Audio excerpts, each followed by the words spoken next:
እንደምን አደራችሁ? የእግዚአብሔር ስም የተመሰገነ ይሁን። እንደምን አደራችሁ? እግዚአብሔር ይመስገን ስንል የሚከፋው አንድ ብቻ ነው ይላል አንድ አገልጋይ ሁሉ ጊዜ። እሱም ደግሞ ከከፋው ደህና አድርጎ ይክፋው። እንደምን አደራችሁ? እግዚአብሔር ይመስገን። የእግዚአብሔር ስም የተመሰገነ ይሁን። የሚረዳን አምላክ፣ የሚያግዘን አምላክ፣ ጉልበት የሚሰጠን አምላክ፣ የሚመራን አምላክ፣ መንፈሱን የለቀቀልን አምላክ እውነት እሱ ነው እዚህ ያደረሰን። ለዚህ ማለዳ ያደረሰን እሱ ነው። የእግዚአብሔር ስም የተመሰገነ ይሁን። እግዚአብሔር ይመስገን። ዛሬ እንግዲህ የእግዚአብሔርን ቃል እንድንከፋፈል እግዚአብሔር ይህንን ቀን አዘጋጅቷል እና በዚህ ቀን ደግሞ የትኛው ነው እግዚአብሔር ብዙ እውነቶች አሉት በቃሉ እና ካሉት ብዙ እውነቶች ደግሞ ለዛሬ የሚሆነው የትኛው ነው የሚለውን ደግሞ አንድ አገልጋይ ጸልዮ አምጦ እግዚአብሔር በውስጡ ያስቀመጠውን ነው ይዞ የሚመጣውና እኔም በዚህ ጉዳይ ስጸልይ እግዚአብሔር በእውነት ደጋግሞ እያመለከተኝ ማቴዎስ 7 ከ24 እስከ 27 ያለውን ሐሳብ እግዚአብሔር ወደ ልቤ አምጥቷል ዛሬ እና በዚህ ጉዳይ በዚህ ርዕስ ጉዳይ አጠር አድርገን ነው ዛሬ የምንነጋገረው። ፈቃዳችሁ ቢሆን ሁላችንም ተነስተን ለቃሉ ክብር አብረን ቃሉን እናንብብና እንጸልይና ከዛ ወደ ቃሉ እንሄዳለን። ማቴዎስ 7 ከ24 እስከ 27 እንደዚህ ይላል። ስለዚህ ይላል ስለዚህ ይህን ቃሌን ሰምቶ የሚያደርግ ሁሉ ቤቱን በአለት ላይ የሰራ ልባም ሰውን ይመስላል። ዝናብም ወረደ፣ ጎርፍም መጣ፣ ነፋስም ነፈሰ፣ ያን ቤት ገፋው፣ በአለት ላይም ስለተመሰረተ አልወደቀም። ይህንንም ቃሌን ሰምቶ የማያደርግ ሰው ሁሉ ቤቱን በአሸዋ ላይ የሰራ ሰነፍ ሰውን ይመስላል።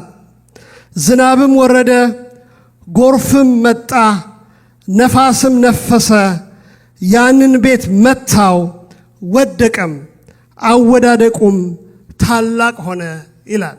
ቁጭ እንበል።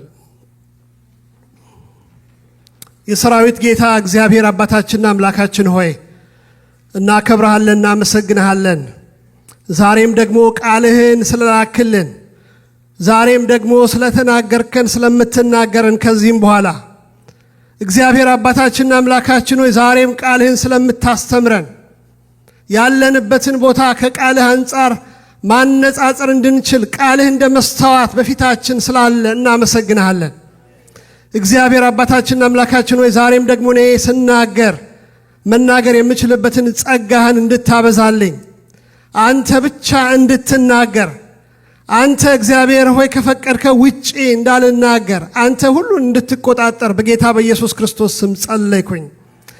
ደግሞ እግዚአብሔር ሆይ እኛም ሁላችን ደግሞ ቃልህን ስንሰማ ሰሚዎች ብቻ ሳይሆን አድራጊዎችም ደግሞ እንድንሆን በጌታ በኢየሱስ ክርስቶስ ስም እንድትረዳን፣ ጸጋ እንድታበዛለን፣ ማስተዋል እንድታበዛለን፣ አይኖቻችንን እንድትከፍት፣ የትጋ እንዳለን እንድናቅ፣ ከዛ ደግሞ እንደ ቃልህ ደግሞ መስተካከል እንድንችል እንድትረዳን በኢየሱስ ክርስቶስ ስም ጸለይን። ሁሉን በአንድ ልጅ በኢየሱስ ክርስቶስ ስም ጸለይን። አሜን አሜን። አሁን ካነበብኩት ቃል ጋራ ተመሳሳይ ደግሞ ሐሳብ ያለው ደግሞ ሌላ ቦታ ደግሞ አንድ ጊዜ አነባለሁኝ። ሉቃስ 6 ከ46 እስከ 49ም እንደዚህ ይላል። ስለምን ጌታ ሆይ ጌታ ሆይ ትሉኛላችሁ? የምለውንም አታደርጉም? ወደ እኔ የሚመጣ ሁሉ ቃሌንም ሰምቶ የሚያደርግ ማንን እንደሚመስል አሳያቸዋለሁ።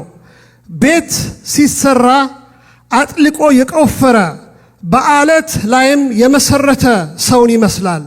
ጎርፍም በመጣ ጊዜ ወንዙ ያን ቤት ገፋው፣ በአለት ላይም ስለተመሰረተ ሊያናውጠው አልቻለም። ሰምቶ የማያደርገው ግን ያለ መሰረት በምድር ላይ ቤቱን የሰራ ሰውን ይመስላል።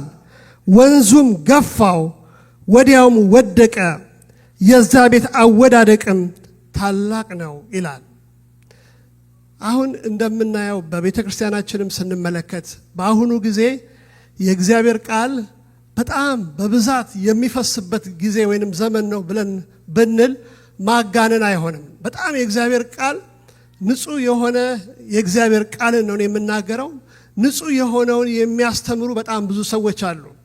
ስለዚህ አንዳንድ ጊዜ ፌስቡክ ስንሄድ ሊንክ አለ፣ እዛ ከብተን እናዳምጣለን። ዩቲዩብ ስንሄድ በጣም ብዙ ትምህርቶች አሉ። እንደገና ደግሞ ሎካሊ ደግሞ እንደዚሁም ደግሞ ስንመጣ ወደ ቤተክርስቲያናችን እንደዚሁም ሌሎችም ሎካል ቤተክርስቲያኖች ጋር ደግሞ ስንሄድ ደግሞ የእግዚአብሔር ቃል ደግሞ በስፋት የሚነገርበት፣ በስፋት የሚወርድበት፣ በስፋት የሚታወጅበት ጊዜ ቢኖር አሁን ነው ብዬ እላለሁ። በጣም ብዙ አክሰስ አለ ለእግዚአብሔር ቃል።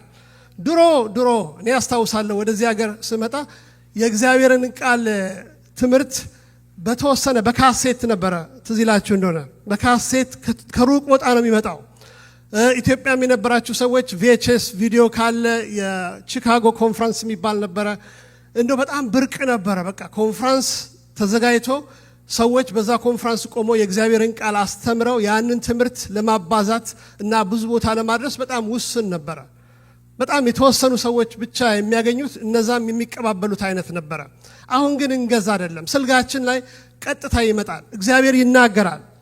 ግን እግዚአብሔር ደግሞ ሲናገር ከመቼውም ጊዜ በላይ ደግሞ የእግዚአብሔር ቃል የተረሳበት ወደ ጎን የሆነበት ጊዜ ቢኖር አሁን ይመስለኛል። እግዚአብሔር ይናገራል ሁልጊዜ። እግዚአብሔር ሁልጊዜ ይናገራል። ሲናገር ደግሞ የሚናገርበት ዓላማ ደግሞ እኛን ለመባረክ ነው። እኛን ወደ ፈቃዱ ለማድረስ ነው። በእግዚአብሔር ላይ ያለውን በረከት እንድንወርስ ነው። በእግዚአብሔር ውስጥ ያለው በረከት ለኛ መጥቶ ለኑሯችን፣ ለህይወታችን፣ ለትዳራችን፣ ለልጆቻችን እንደገና ደግሞ ለመንፈሳዊ ህይወታችን በረከትን ነው የሚለቅልን። ስለዚህ ቃሌን ስሙ፣ ቃሌን ካልሰማችሁ ብሎ የሚናገረውን ሐሳብ አሁን በደንብ እንመለከተዋለን። የዚህን ሐሳብ ደግሞ አውድ ደግሞ ለማወቅ ማቴዎስ ወንጌል ምዕራፍ 7 ላይ ጌታ ኢየሱስ ክርስቶስ የሚናገረው በተራራው ስብከት ላይ ነው።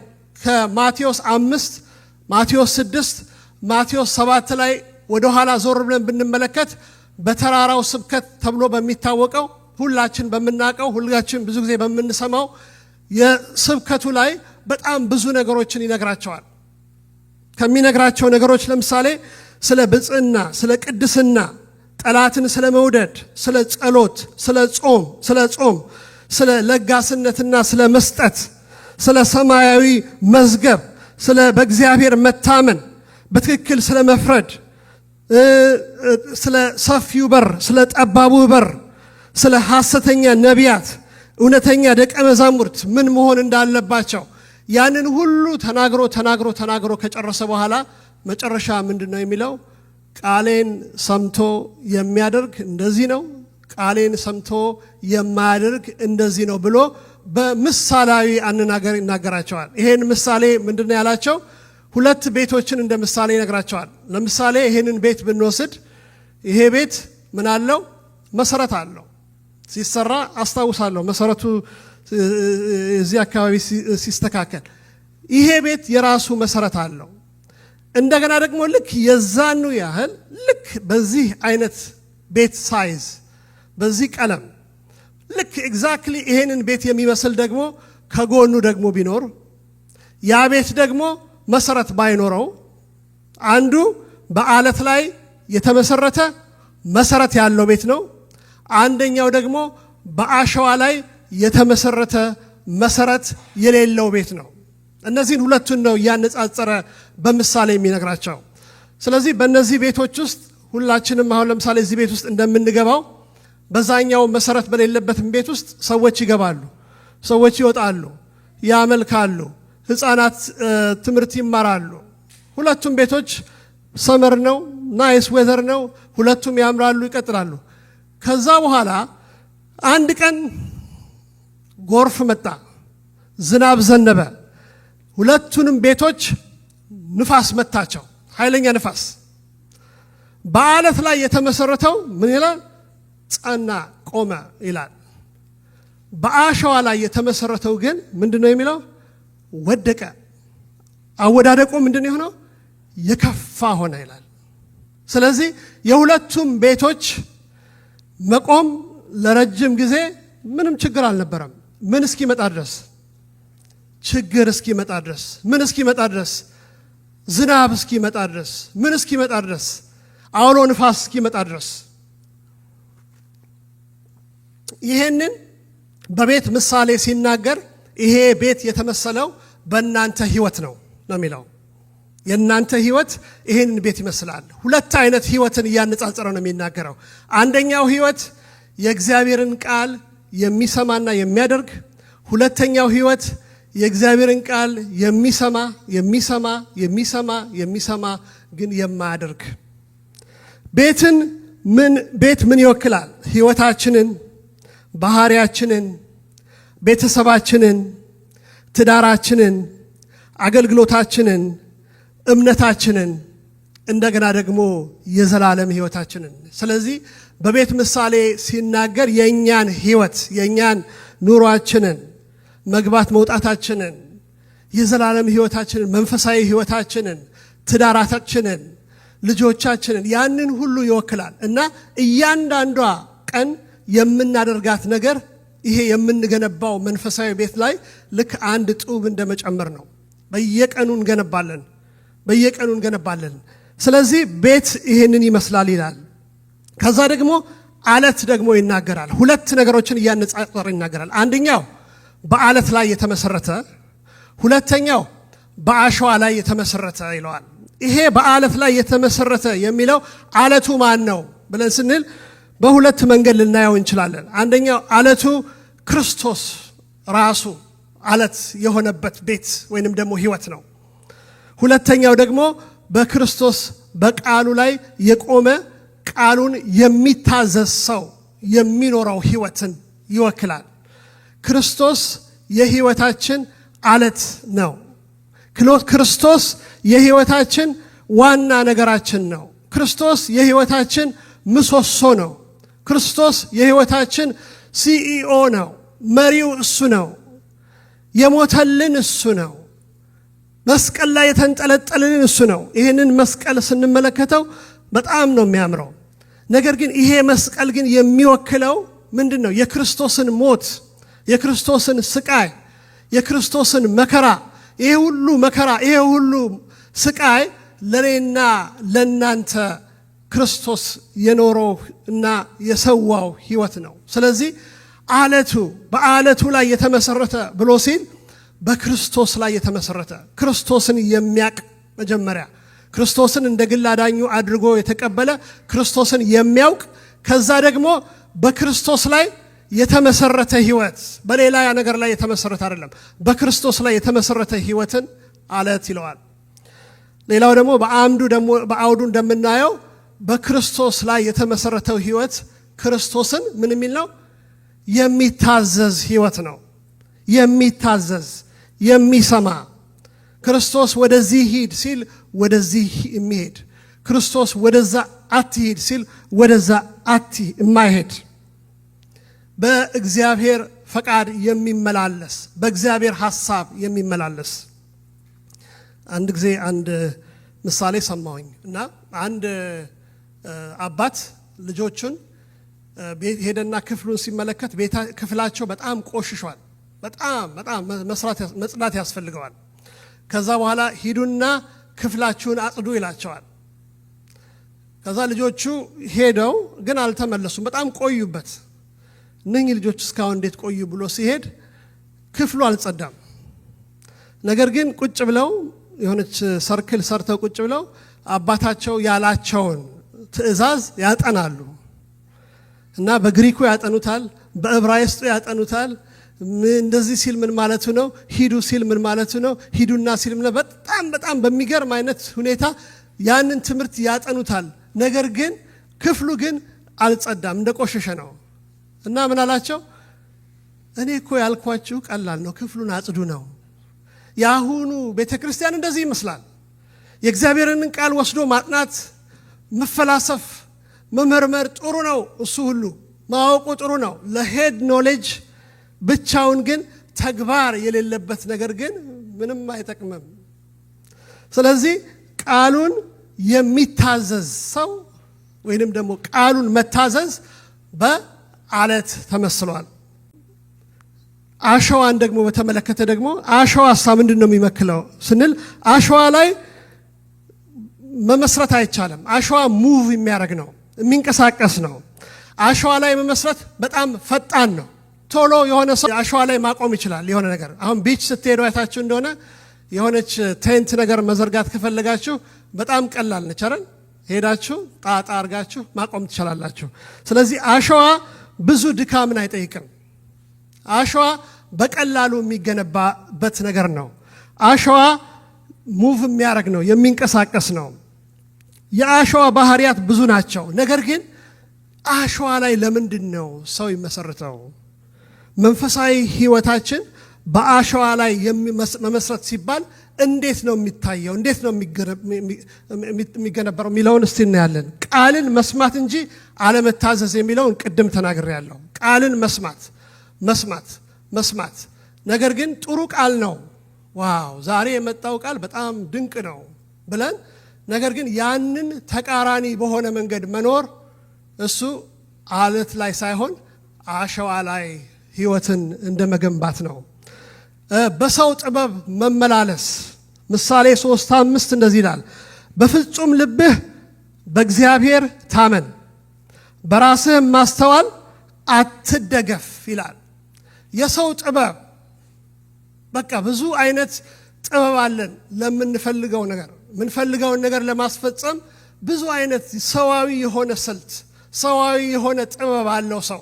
ስለዚህ እግዚአብሔር ምንድነው የሚለው? እንደ ሰው ካሰባችሁት አንዳንዱ ነገር ሎጂካል ነው፣ ሴንስ ይሰጣል። ስለዚህ በሰው አስተሳሰብ አይደለም ነገሮችን ማድረግ ያለባችሁ። በፍጹም ልብህ ምንድነው የሚለው? በእግዚአብሔር ታመን፣ በራስህ ማስተዋል አትደገፍ።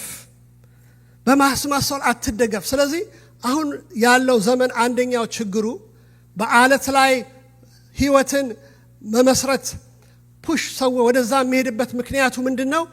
በቃ በራስ ማስተዋል፣ በራስ ዕውቀት፣ በዓለም አስተሳሰብ ነገሮችን የማድረግ አይነት ቴንደንሲ ስላለ ነው።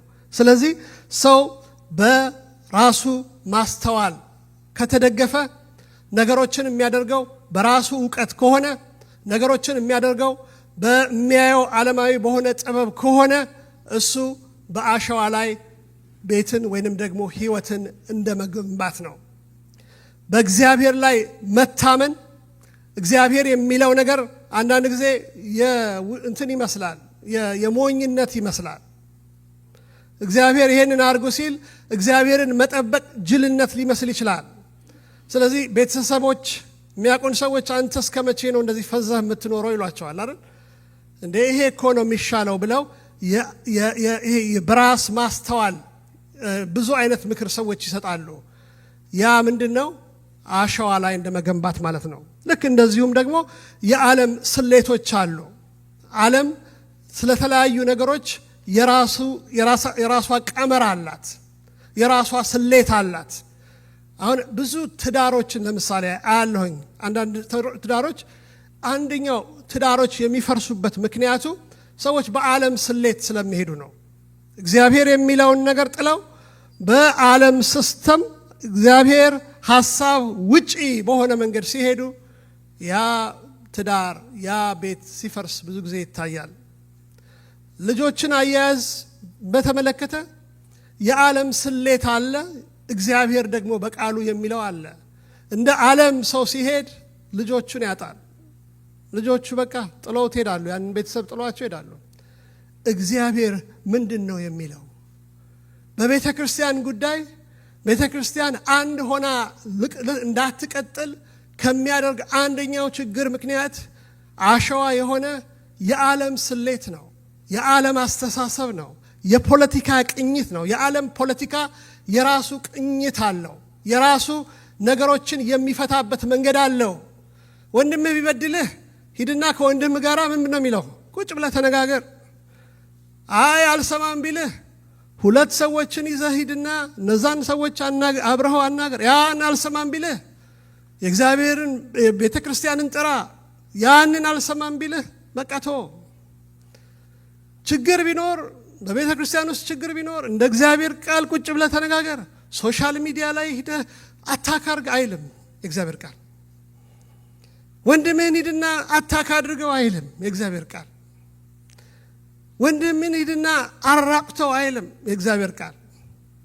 ስለዚህ የእግዚአብሔርን ሐሳብ ሳይሆን የዓለምን ሲስተም ሐሳብ ሰው እየተከተለ ሲሄድ በአሸዋ ላይ እንደመገንባት ነው። ያንን እገነባዋለሁ ብሎ ያሰበው ነገር ይፈርሳል። የሆነ ነገር ሲመጣ እዛ ቦታ አታገኙትም።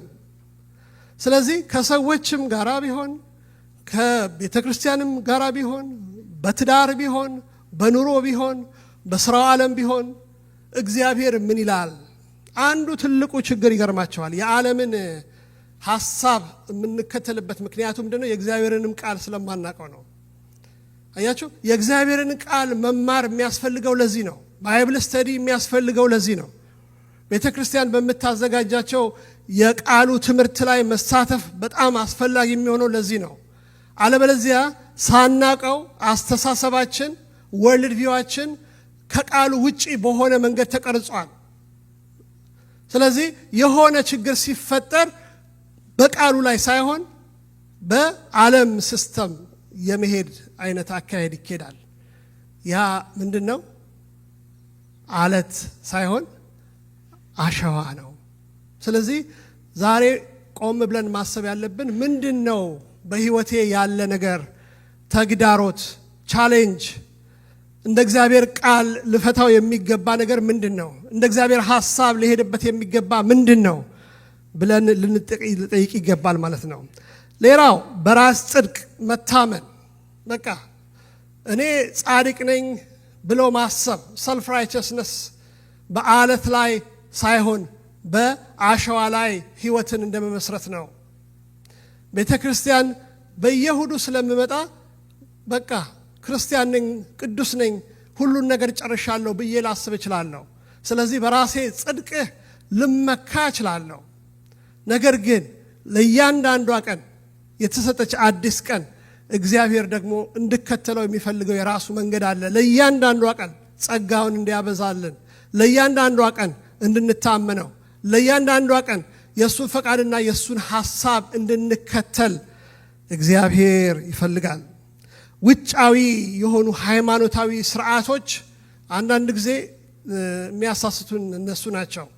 አምልኮ በጣም ደስ ይላል፣ እግዚአብሔርን ማምለክ ደስ ይላል። አንዱ የአሁኑ ዘመን ችግር ብዬ የምለው ይሄ አምልኮ ሽብሸባው እሱ ብቻ በቂ እንደሆነ አድርገን የምንወስድበት ጊዜ አለ። ወይንም ደግሞ የሆነ ቤተ ክርስቲያን እዚህ ጋር ቆሜ እኔ ስለተናገርኩኝ እሱ በቃ የመጨረሻው የሚመስለን ጊዜ አለ። ወይ ደግሞ አገልግሎት ውስጥ መሳተፍ እሱ አይደለም ቃሉ የሚለው፣ እሱ ሳይሆን ቃሌን ታዘዝ፣ ቃሌን ታዘዝ። ቃሌን ከታዘዝክ በህይወትህ ምንድነው የሚመጣ? ምንም አይነት ቻሌንጅ ቢኖር አለት ላይ ስለሆነ የቆምከው ልትነቃነቅ ትችላለህ፣ ግን አትነቀልም። ይህንን ነው የሚለው። ስለዚህ በአለቱ ላይ ተመስረቱ፣ በእኔ ላይ ተመስረቱ፣ በቃሉ ላይ ተመስረቱ፣ ታዘዙኝ፣ በራሳችሁ ሐሳብ አትመስረቱ። ሌላው ደግሞ ኢሞሽን፣ ስሜት ያለ መሰጠት፣ ራስን ያለ ሳንሰጥ በስሜታችን ከፍ ካለ በቃ ሰላም እንደሆነ ሊሰማን ይችላል። ስሜታችን ዝቅ ካለ እግዚአብሔር የራቀን ሊመስለን ይችላል። ነገር ግን እግዚአብሔር ከስሜታችን ጋር ሳይሆን ያለው ከቃሉ ጋር ነው ያለው። እግዚአብሔር እኛን ስሜት እየተከተለ አይደለም የሚሄደው። እኛ በቃሉና በመንፈሱ ላይ ስንቆም አንዳንድ ጊዜ ብቻችን ይሆን ሊመስለን ይችላል። አንዳንድ ጊዜ እንኳን ሰው እግዚአብሔርም ይረሳል ሊመስለን ይችላል። አንዳንድ ጊዜ በቃ የሆነ ሎስ ወይንም ደግሞ ያጣን ሊመስለን፣ የተሸወድን ሊመስለን፣ ወይንም ደግሞ የሆነ በቃ አድቫንቴጅ የተወሰደብን ሁሉ ሊመስለን ይችላል። ነገር ግን እግዚአብሔር ግን በቃሉ ላይ ካቆመን ነገራችሁ እችላለሁ፣ በጊዜውም አለጊዜውም እግዚአብሔር ከኛ ጋር ነው። በጊዜውም አለጊዜውም እግዚአብሔር በህይወታችን ይሰራል። በጊዜውም አለጊዜውም እግዚአብሔር በራሱ ጊዜ በራሱ መንገድ ከፍ ያደርገናል።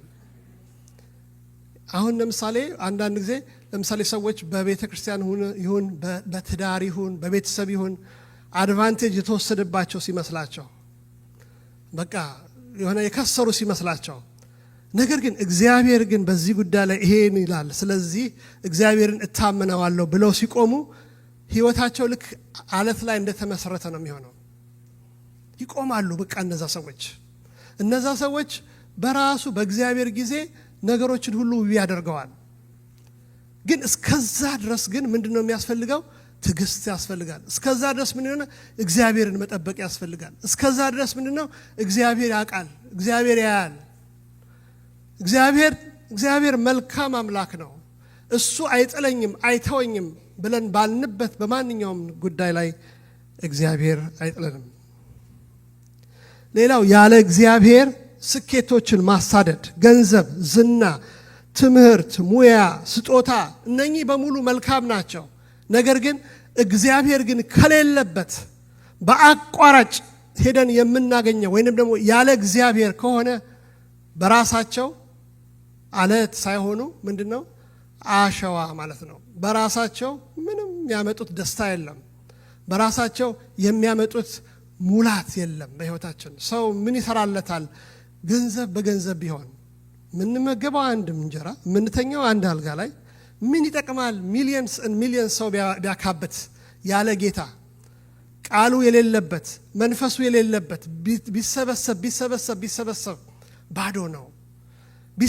ቢሰበሰብ ሰው በቃ ይሄ በቃ ደስተኛ አይሆንም ዲፕረስድ ነው የሚሆነው ነገር ግን በአለቱ ላይ በተመሰረተ መንገድ ሲሄድ ደሃ የሆነ ምንም የሌለው ሰው ጌታ ግን እዛ ቤት ውስጥ አለ በዛ ቤት ውስጥ የጌታ በረከት አለ በዛ ቤት ውስጥ የጌታ ሰላም አለ በዛ ቤት ውስጥ የጌታ ተስፋ አለ ስለዚህ ውጫዊ የሆነውን ነገር ብቻ ያለ ጌታ አንዳንድ ጊዜ ቶሎ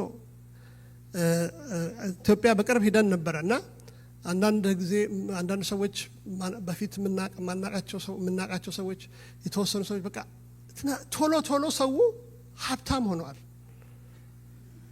እንዴ እኔ ድሮ ማቀው ሰው ሀብት የሚያገኘው እንቁላል ሽጦ ከዛ በኋላ ደግሞ ዶሮ ሽጦ ከዛ በኋላ ያለ የሆነ ትልቅ ሀብት ላይ ደርሳል እንደ አጃ ማደግ አለ እንደ ሙጃ ማደግ አለ አጃ ብዙ ጊዜ ይፈጃል ለማደግ ሙጃ ባንዴ ነው ከየት ነው የመጣው ስትሉ ኮራፕሽን ክርስቲያኑ ሳይቀር ኮራፕሽን አፍተር ኮራፕሽን ሌብነት ማጭበርበር ማታለል ከደሃው መስረቅ ከሰዎች ኪስ እየወሰዱ ኪሳቸው ማድረግ ምን ይጠቅማል እሱ ምንድነው አሸዋ ነው የሆነች ነገር ትመጣና አንድ ቀን ያንን ሁሉ ነገር ባዶ ታረጋዋለች ከእግዚአብሔር ጋር ሆኖ ደሃ መሆን ይሻላል በእንደዚህ አይነት መንገድ ሀብታም ሆኖ ዋው ከሚባል ምን ይጠቅማል ባዶ ህይወት ስለዚህ ቃሉ የሚለን ምንድነው ስሙኝ እኔን የሚሰማ በርጋታ ይኖራል የሚሰማኝ በሰላም ይኖራል ትባረካላችሁ ከምንም አትጎሉም በቃ ይሄ ነገር ሊያመልጠኝ ነው በቃ ወደ ኋላ ልቀር ነው አትሉም ከሱ ቃል ጋራ ከአለቱ ጋራ የሆነ ሰው ይባረካል ወደ ኋላ አይቀርም ጭራ አይደለም የሆነው ራስ ይሆናል ይሄ እውነት ነው በህይወታችን አይተነዋል ስለዚህ ጌታን ቃሉን እኔ ስሙ የማይሰማ ሰው ቤቱን በአሸዋ ላይ እንደመሰረተ ነው ስለዚህ ሰዎች ታዲያ ለምንድነው አሸዋን የሚመርጡት አለት ከሆነ እውነተኛው መንገድ ትክክለኛው አለት ከሆነ ለምንድነው አሸዋን የሚመርጡት ትግስት የለም ትጋትና ጥረት ይጠይቃል ያኛው መሰጠት ይጠይቃል ያኛው ይሄኛው ምንም መሰጠት አይጠይቅም ትግስትም አያስፈልግም በአጭሩ በአቋራጭ ላጥ ብሎ የሚፈልገውን ማግኘት ይቻላል ስለዚህ ነው የሚያጓጓው በቀላሉ ማግኘት ይሻላል ወይስ እንቅልፍ ማጣት ይሻላል በቀላሉ የሆነ ቦታ ላይ መድረስ ይሻላል ወይስ 10 አመት መፍጀት ይቻላል ለስጋችን ካያችሁት ይሄኛው ረጅሙ መንገድ የሚፈልግ አይደለም ግን በአለት ላይ ለመመስረት ረጅም ጊዜ የሄደ ሰው የጸና ይሆናል። ይሄኛው ግን ለጊዜው መልካም ውብ ይመስላል።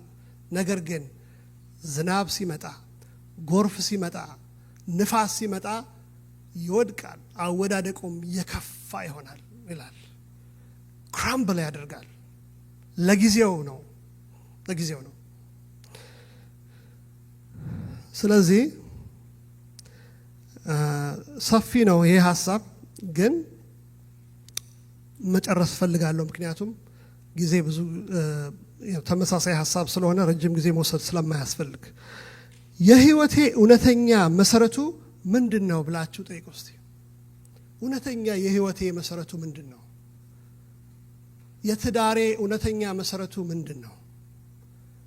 ለስኬት የሚሄድበት መንገድ እውነተኛ መሰረቱ ምንድነው? የሪሌሽንሺፕ እውነተኛ መሰረቱ ምንድነው? ቃሉን መታዘዝ የሌለበት መስማት ብቻ ላይ ያተኮረ ህይወት ነው ወይ የምኖረው? ኮንፈረንስ ይመጣል ይሄዳል፣ እንዳመልጠን እንፈልጋለን። ግን ትላንትና የነበረው ኮንፈረንሳችን የት ሄደ? ተምረነው ምን አደረስ ነው? የእግዚአብሔር ቃል ሲመጣ ምን አደረስ ነው? የት አደረስ ነው? እሱን ለራሳችን እንድንጠይቅ በጣም ያስፈልጋል። ሁላችንም፣ እኔም ጭምር። እግዚአብሔር ይናገራል። ግን የሚሆነው ነገር በዚህ ዓለም ስታየው የሚሆነው ነገር በፍጹም እግዚአብሔር የተናገረ አይመስልም። በቃ የለም፣ ቦታ የለውም ቃሉ በየቦታው። ግን ፍሬ የሚያፈራ ህይወት የሚኖር ሰው የሚታዘዝ ነው። ክርስቶስን ከመተማመን ይልቅ የተደገፍኩት አሸዋ አለ ወይ? የተደገፍኩት አሸዋ ምንድነው? ያንን እንድንጠይቅ እግዚአብሔር ዛሬ ይናገረናል። በህይወትህ የመጣ ማዕበል በምን መሰረት ላይ እንደተመሰረተ የገለጠው ነገር አለ? አሁን በዚህ ቸርች የሆነ ማዕበል መጥቶ ነበር፣ ትዝ ይላችኋል? አሁን ያ የት ጋር ሰው እንደተመሰረተ አንደኛው ማሳያ መንገድ ነው። እኔ ይገርመኛል፣ ሰዎች ጋር ቆመው ወዳቸዋለሁ ብለው አንተ ሲሉ የት ጋር ነበረ መሰረታቸው ብሎ ያሰኛል። የሚሆነው ነገር ማንነታችንን ያሳያል። የት ጋር እንደቆምን ያሳያል። ስለዚህ ጥያቄው ምንድነው? አሁን በመጣ አውሎ ንፋስ ቻሌንጅ በህይወታችን የት ጋር እንደቆምን ያሳየን ነገር ካለ እሱን ደግሞ ለማስተካከል ወደ እግዚአብሔር ሐሳብ እንሄድ። ወደ መታዘዝ ህይወት ለመድረስ ምን እርምጃዎችን እንውሰድ? ይሄንን እንግዲህ እንደ ሆምወርክ እያንዳንዳችን ራሴን ጨምሮ ቤታችን ሄደን እንደ ቃሉ ህይወታችንን እንድንመረምር፣ ህይወታችን እንድናይ፣ በቃሉ አላይንድ ከሆንን የእግዚአብሔር በረከት ከኛ ጋር ይሆናል። ከቃሉ ጋር ከቆምን እግዚአብሔር ከኛ ጋር ይቆማል። ራሳችንን ግን እየሸወድን የምንሄድ ከሆነ ሰው ይገርማቸዋል። በራሱ አመለካከት ሁልጊዜ ትክክል ነው። ትክክል ያልሆነው ማን ነው? ያኛው ሰው ነው ሁልጊዜ። ስለዚህ እንደ መስተዋት ግን የሚያሳየን ማን ነው? ቃሉ ነው፣ የእግዚአብሔር ቃል ነው።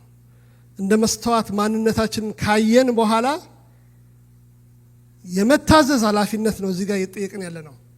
የመታዘዝ ጥሪ ነው እዚህ ጋር እየጠየቅን ያለ ነው። ጀስፋይ አድርገን የከሌ ጥፋት የከሌ ጉዳይ ነው ብለን ልንሄድ እንችላለን። እሱ አለት ሳይሆን አሸዋ ነው። ቃሉ የሚለን ይሄንን ነው። እውነተኛ ሰዎች ሁኑና እንደ እግዚአብሔር ቃል ከሳታችሁበት ተመለሱ። ያን ጊዜ እንታለ በረከት አለ። ሱፐርፊሻል በሆነ መንገድ ላይፋችሁ መኖር ይችላላችሁ ነው የሚለው፣ መቀጠል ይችላላችሁ። እሱ ግን መቼ ይገለጣል? ንፋስ ሲመጣ፣ ጎርፍ ሲመጣ፣ ዝናቡ ሲመጣ፣ ያን ጊዜ እውነተኛ መሰረታችሁ ይገለጣል።